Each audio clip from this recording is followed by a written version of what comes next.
Greetings, this is David Lasala from the NYU Immersive Technology Lab, and in this video we're looking at an application called OpenBrush, which is one of several open source successors to a Google application called TiltBrush.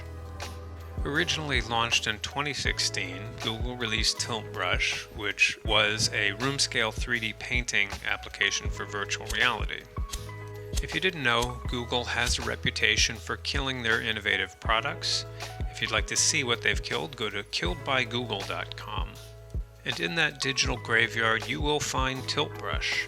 But to Google's credit, they did release the source code for TiltBrush under an Apache 2.0 license on GitHub, which is what leads us to OpenBrush, an application that is essentially TiltBrush, but it's free, which is quite nice. So how to describe 3D painting? If you've been watching the video, you should get a sense of it just by what's on the screen, though it really doesn't do justice to what it's like to be in virtual reality and painting in the air before you.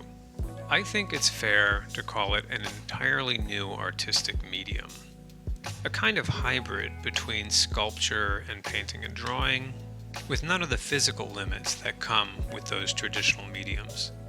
The features of this application include full control over the color of the digital paint, we can call it, a wide array of brush types, including special animated brushes and effects, full control over the size of the tip of the brush, so your brushstroke can be very fine and narrow or very large and broad, as well as undo and deletion control and other features that I won't go into in this video because it would take too long. It really is a great application, especially for introducing new users to virtual reality. That's because it's fairly easy to get into. There is a slight learning curve with all the nuances. With that said, it does have some downsides. One being the difficulty with sharing what you create in OpenBrush outside of OpenBrush. There is some functionality to support this. You can export what you make in OpenBrush. The problem is many of the more interesting animated brushes don't properly export. So it ends up being a case of what you see is not what you get.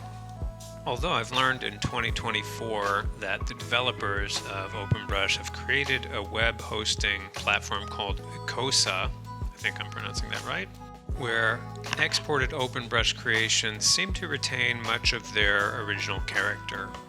It's not something we've used extensively, but I expect now that we know it's a thing, we will test it.